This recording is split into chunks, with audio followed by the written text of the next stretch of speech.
చెప్తావా బాత్రూంలో వేయాలా మరి చెప్పు చెప్పు ఫస్ట్ నుంచి చెప్పు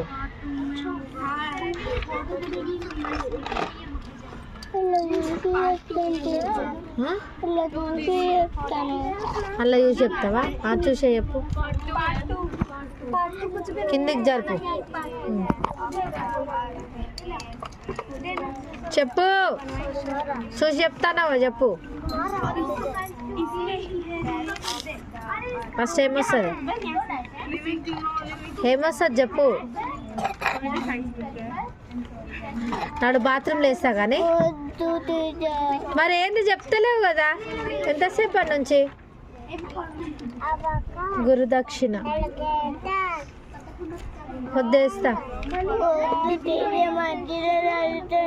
ఏడ చదువుతున్నావు ఇప్పుడు ఇంతసేపు చెప్పినా లేదా A to Z వరకు చెప్పినా